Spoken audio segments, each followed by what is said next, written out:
and welcome to Special Guest Storytime. My name is Ahmad Deeb, and today I'll be reading for you a beautiful book called The Arabic Quilt and Immigrant Story. This book was written by Aya Khalil and illustrated by Anayat Samardzian.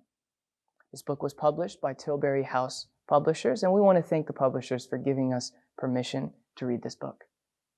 Now let's go ahead and get started.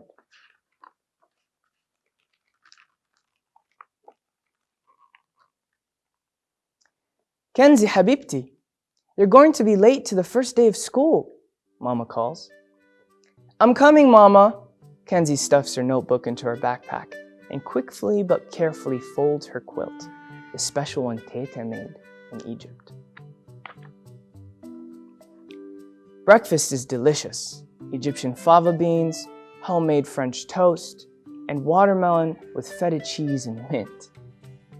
Zakaria has watermelon juice dripping down his chin. He looks happy. I packed your favorite lunch for you, a kufta sandwich, Baba explains.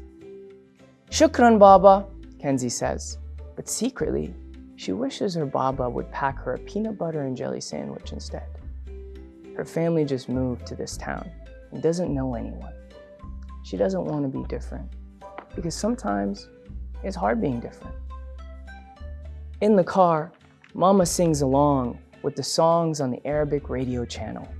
When they pull up to the school, Kenzie turns down the radio volume. Mama gives her a confused look. Good luck today, Mama says. Bahibbik. I love you too, Kenzie responds. In class, Mrs. Hagen asks all the students to share 3 facts about themselves. When it is Kenzie's turn, she says bravely, I'm Egyptian American. I love to swim. I love to write poetry. Then she sits, looking down at her desk. What are 3 facts about yourself? At lunchtime, Kenzie is surprised when Mama walks through the door. Habibti, you forgot your lunchbox. Habibti? Like the Hobbit? Isn't your name Kenzie? Molly snickers. Her classmates laugh with her as they walk to the cafeteria. Miss Hagen sees tears rolling down Kenzie's cheeks. What's wrong? She asks. Molly made fun of what my mama said, Kenzie replies. Oh, Kenzie, being bilingual is beautiful, says Mrs. Hagen. Don't let anyone make you feel ashamed. You are special, because being different is also being unique and special.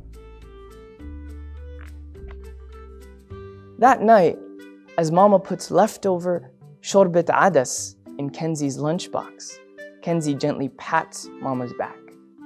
Can you please pack me a turkey sandwich instead? Before bed, Kenzie writes a poem as she hugs her quilt, which smells like Teta's home. The next day, Molly says, Miss Hagen said I hurt your feelings. I'm sorry I laughed at your mom's language. It sounded funny. It may sound funny to you, but that is only because you don't speak Arabic, Kenzie says. She feels a lump forming in her throat. My parents say that learning different languages makes a person smarter and kinder. Okay, whatever, Molly says, skipping away. Miss Hagen calls Kenzie to her desk after lunch. I found this notebook on the floor, and it was open to a lovely poem, she says. I was describing my Teta's quilt, Kenzie says. When I visited her in Egypt, she gave it to me. My Teta only speaks Arabic. Miss Hagen smiles. That is special. I would love to see your quilt. Can I bring it to school? Kenzie asks. Sure, bring it tomorrow, Miss Hagen says. The next day, Kenzie unfolds her quilt in front of the class. Her heart is pounding. That is my quilt that my Tata made in Egypt, she says. That's cool. I want to make a quilt like that, Deshawn says. Maybe we can all make one for our classroom, Claire shouts. Miss Hagen nods and smiles. On Friday, Miss Hagen makes an announcement. I have an exciting project for all of us to work on. Kenzie's mom is here to help us make a quilt of all your names in Arabic. As Mama steps forward, Kenzie thinks how beautiful she looks. Shukran for welcoming me here, Mama says. Kenzie and I will write down your names in Arabic, and you will copy your name on your own quilt piece. Molly is not too enthusiastic about the project. Who cares about Arabic? We live in America. My mom says we should only speak English. In response, Miss Hagen starts writing words on the board. Algebra, coffee, lemon, sugar. Does anyone know what these words have in common? She asks. They come from the Arabic words, Kenzie whispers. Miss Hagen nods. Learning other languages besides the one we grew up with helps make the world a friendlier place. We can speak non-English languages and still be American. I wonder what my name looks like in Arabic, Brianna says. Kenzie and Mama write down everyone's names. Neat! Shukran! Amina exclaims. Everyone copies their Arabic names onto sheets of colored paper.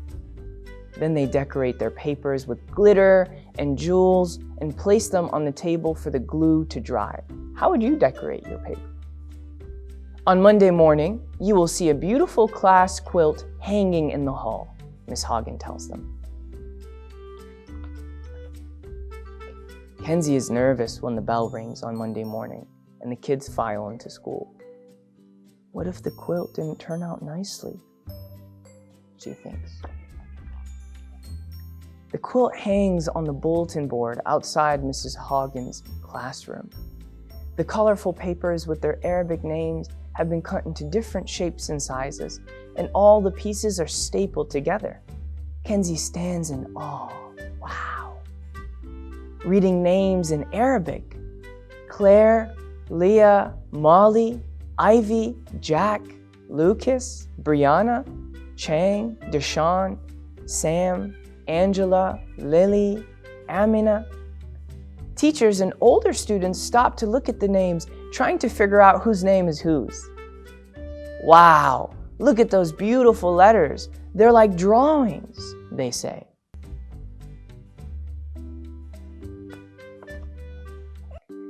That was really cool project, Kenzie. Shukran, Kenzie's classmates tell her. I'm sorry I made fun of you, says Molly. I didn't realize how important a different language is. Can you write my mom's name in Arabic? I want to give it to her as a gift. Okay, Kenzie says.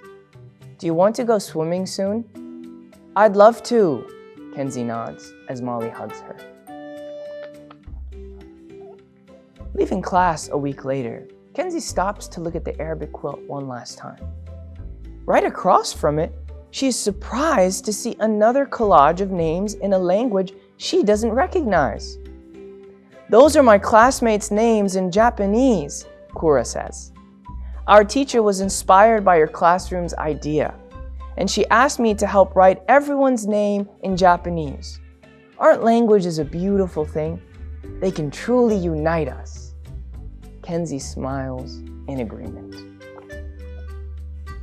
In her room that night, Kenzie holds Tata's quilt tightly as she writes a poem for her parents. Shukran, Mama and Baba, for always encouraging me to be proud of speaking a different language and speaking it loud. Languages can unite us together like a quilt. So I will always speak my languages without guilt. I will never be ashamed to speak in this language that is so unique. Bahibbik, Mama. Bahibbak, Baba. And that is the end of our book. And again, this is a beautiful book because it shows us that being different is not a bad thing. Being different is a beautiful thing. It makes us unique. It makes us special. And when we see differences in other people, we should want to learn about those differences because it makes our life cooler, makes our life more beautiful. Thank you for joining me, and hopefully we'll see you again.